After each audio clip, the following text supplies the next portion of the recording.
2021년 10월 21일 목요일 신문사설 비평을 시작하겠습니다. 먼저 물가 관련된 사설입니다. 소재 물가가 계속 오르고 있습니다.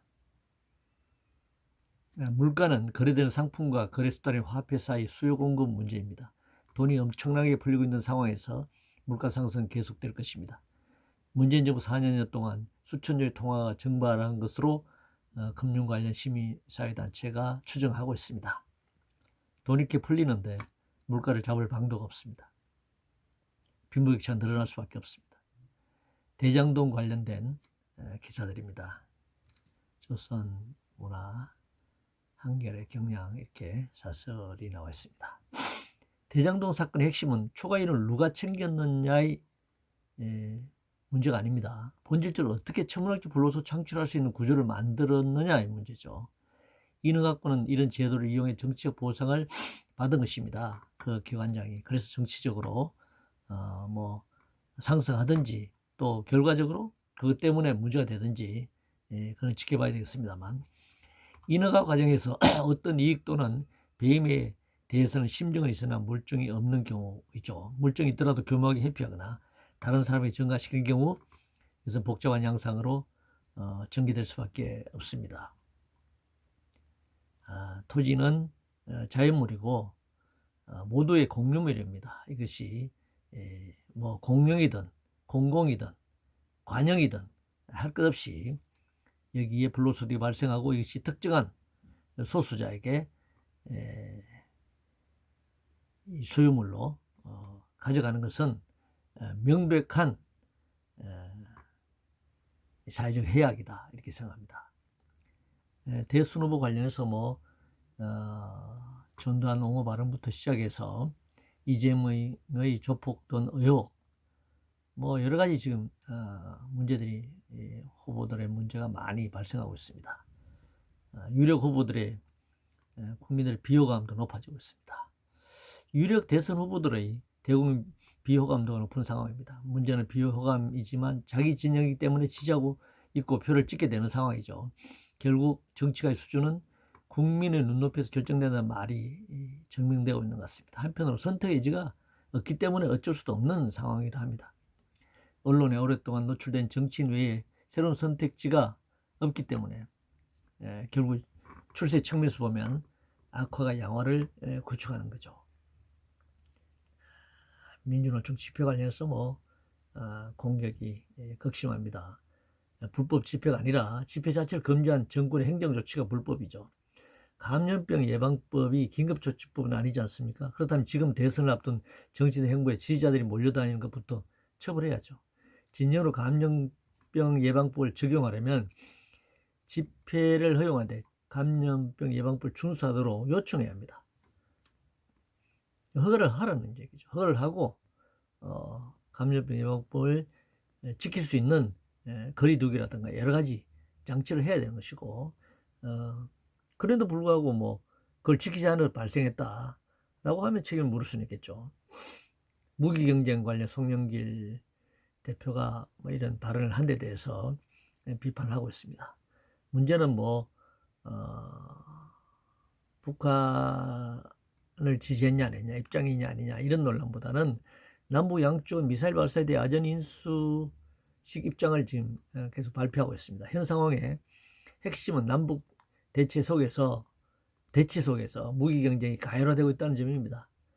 한반도를 둘러싼 4대 강대국의 무기 경쟁과 결합되어 지구상에서 가장 재앙적인 무기의 각축장이 되고 있다는 점을 우선 지적하는 것이 필요하다고 생각합니다. 휴가 관련해서 단시간 1년 계약제 기간제 노동자는 1년 근무하고 그다음 그 대가로서 연차휴가 26일 쓸 수가 없잖아요. 재계약이 안 되면. 그래서 그냥 11일이다 뭐 이렇게 대법원이 판례를 내렸는데, 이것은 오늘날 다수가 단시간 노동을 일하는 상황에서 1년 근무 기간이 보상받은 휴가를 산정한다면 비정 파트타임 노동자 휴가권을 박탈당하는 것이죠. 노동자의 몸은 매주 일하는 과정에서 적정한 휴식이 필요합니다.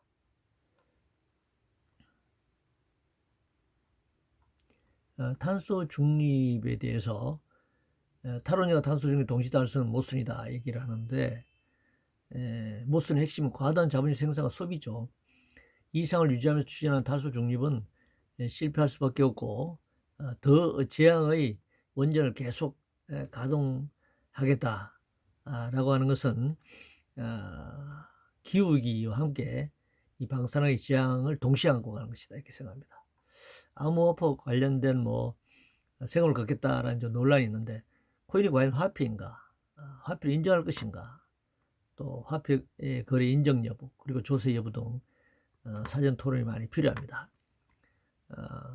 이 코인을 인정하지 않는 나라도 있는 것이고, 이것의 이 배가 굉장히 큰 상황이기 때문에 조세 이전의 문제들을 토론하는 것이 필요하다 생각합니다. 자영업자들이 1000여 명이 연간 극단적 선택을 하고 있습니다. 오징어 게임 같은 현실이다. 안타까운 일입니다. OECD 국가 중 자영업자 비율이 매우 높은 나라이고, 코로나로 인해 더 치명적인 상황이 계속되고 있습니다. 노동시간 단축 일자를 줄이고 노동자 수를 늘려야 합니다. 정규직화, 근무공단, 정규직화가 이제 공단 자회사가 아니라 수습기관 설립해서 방안을 지금 합의에 이르고 있는 것 같습니다. 제2인국공 사태다, 또 이런 이제 주장을 하고 있는데, 상시 고용의 정규직화는 당연한 일이죠.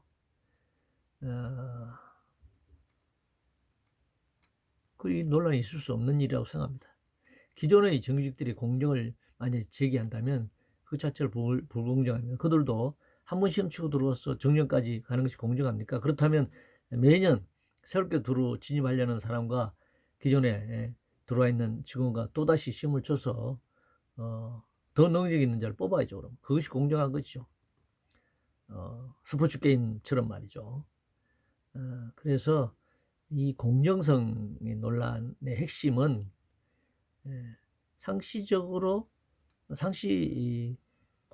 노동하는 노동자들은 정규직을 고용해야 한다라는 원칙에서 출발해야 한다고 하는 것입니다. 자, 김웅의 고발 사주 녹취록, 이거 왜 이렇게 시간을 끄는지 모르겠습니다.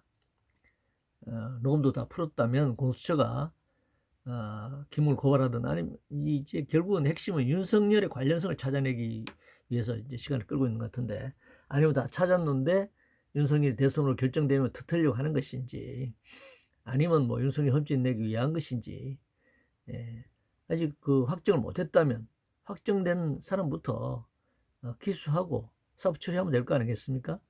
추가로 윤석열의 문제가 나오면 그때 또 하더라도 말이죠. 이것을 계속 가지고 있으면서 연막을 피우는 거, 이것이야말로 정치적 수사 아니냐 이렇게 얘기할 수 있습니다.